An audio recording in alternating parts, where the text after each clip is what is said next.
Hello, Mr. Chaucer. Thank you for time traveling all the way here to 2012. I'm thrilled to have you because there's so many unanswered questions that we can resolve today. Well, of course, that's what I'm here for. What would you like to know? Can you tell us a little bit about your life growing up? Well, of course it was a little bit difficult. My father was a wealthy wine merchant, though, and I had a very loving mother named Agnes. Oh, well then you're pretty lucky. Were there any rough periods that you encountered in your life? Yes, as you can probably imagine, I had a very dark time during my life. At one point, my beautiful wife and several of my closest friends passed away. And on top of that, I was suffering financial problems and was living in Kent. Wow, I had no idea. But how were you still able to write the Canterbury tales? Well, at first it was kind of just an escape plan for me. But over time, it became kind of amusing, and I decided to pursue it. How was it amusing? Well, obviously I wrote this just to make fun of our corrupt society. It was unbelievable how many people were fooled by these frauds. What do you mean? Like, were there examples in the Canterbury tales? Yes, actually, there was a character foil between the pardoner and the parson. Oh, I actually picked up on that. The pardoner was the criminal, correct? Yes, he was. He was the one who made his living by selling fake indulgences, as opposed to the parson who made his living honestly by doing his job. Wow, so I'm assuming the intended audience was corrupt people? No, it was actually made for the new man. And who are these new men you speak of? You know, the growing population. I wanted the younger generation to realize how corrupt our society was and to make a change for the better. That's a really good point. I never thought of that. Yeah, well, I couldn't stand to see my society the way it was, and a change had to be made. Well, you used a lot of irony to get your point across. Do you want to tell me about this? Well, actually, I'd rather use the word satire instead of irony. Now, why would you say satire instead of irony? Well, you see, my work mainly ridicules and criticizes people in our society, which is more satirical than ironic. Being ironic is humor based on contradiction, and I am in no way contradicting anyone. Oh, well, thank you for explaining that. Now, what are some examples in the Canterbury tales? The knight, the parson, and the plowman. The knight represents the ideal authority, and the plowman represents the ideal peasant, and the parson represents the ideal church member. See, all the other characters in my general prologue just represent the corruptness in our society. So, was the purpose for writing the Canterbury tales to point out the fraudulent people? Yes, exactly. Our society contains so many bad people, and they get away with cheating. It's just not right. I felt I had to make it known to our society, and by writing it the way I did, I feel was the most effective way. Now let's turn our attention to Mr. Swift. Hello there. Can you give us some information on your early life? Sure. I was born in Dublin, Ireland. I was left in the care of my relatives because my mother, Abigail, moved back to England shortly after my father passed away, and I never got to know him. That is very sad. Now our audience would like to know if the Glorious Revolution affected you at all. It did. The Glorious Revolution caused Ireland to go into political turmoil, and the college I attended, Trinity College, closed. But this did not stop me. I was determined to become a part of the Anglican Church. So it's clear that you were very involved in religion. Now, did that affect your passion for literature? It did indeed. My literature career sparked when I was sent to London for the Anglican Church to inquire about a tax remission.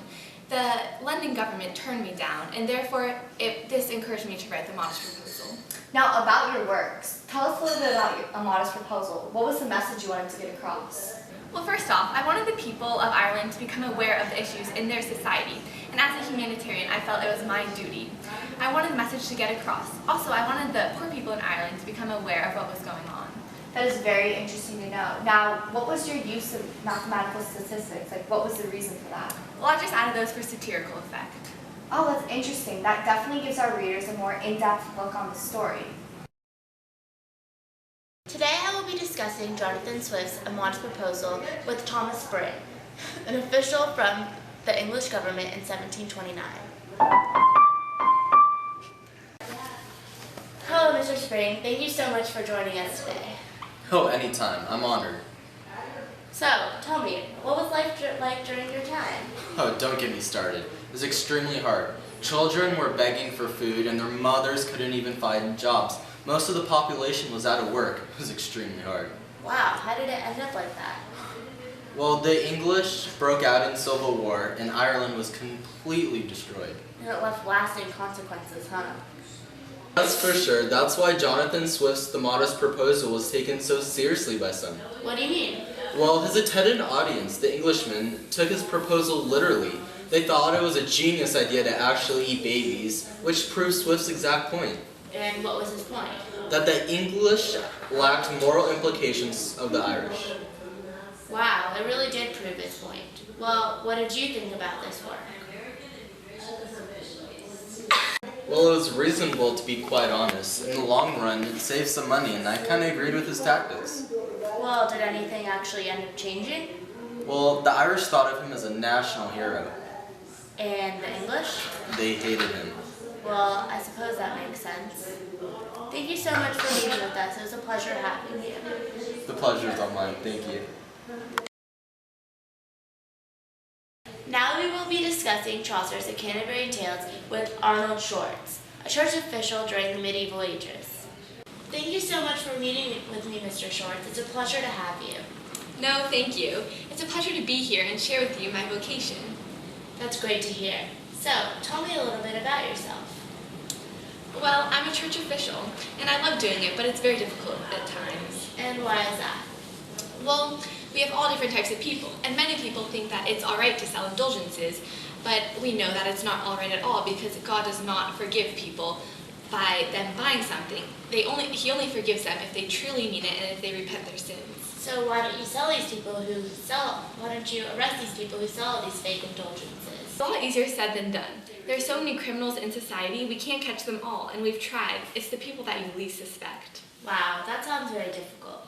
So these people you're talking about are like the ones, are like the pardoners in Chaucer's Canterbury Tales? Yeah, the partner and the parson, and the good members and the bad members of society, as you discussed earlier with Chaucer. Oh, so did you see any changes upon your society after the Canterbury Tales was published? Well, nothing changed immediately. However, there's a lot more awareness within the people of society. And also, about 30 years later, after it was published, a man named Martin Luther published Oh, I know what you're talking about. Yes, The 95 Thesis, correct? Exactly. He published those, and that helped address the corruption in society, and it really caused some major changes within the church. So nothing immediately, but within later years, stuff did change. Wow, so Chaucer's Canterbury Tales had a lasting effect, now didn't it? It did, I would say yes. That's great to hear. Mm-hmm. Okay, well, thank you so much for meeting me. It's been a pleasure, Mr. Shorts, and hope to see you soon. Thank you. It was a pleasure sharing my knowledge with you. Bye.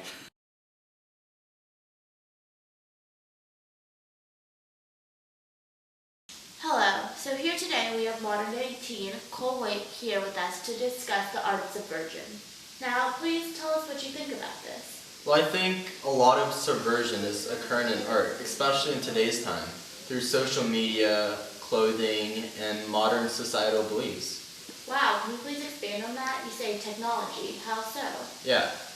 Social media is a huge art of subversion. For example, this past week, Trayvon Williams was killed, and without the help of social media, there would have been no attention. But now, even President Obama and presidential candidates have provided statements regarding this. In addition, the Miami Heat basketball team took pictures with hoodies to show their support for Trayvon Williams and justice to be served. Wow, that is really great. You're right, media does have a huge influence on the art of subversion. Yeah, and we have to be thankful for social media such as Twitter and Facebook for sharing people's views. And change does occur with the art of subversion. For example, the police chief in Sanford, Florida was temporarily put on leave because of this. Do you feel that the intention of art is to be subversive? I firmly do. I feel that art displays people's passion, and once someone becomes passionate, they want to create change, especially with higher authority. You know what, I actually completely agree. Thank you so much. You're welcome. Thank you.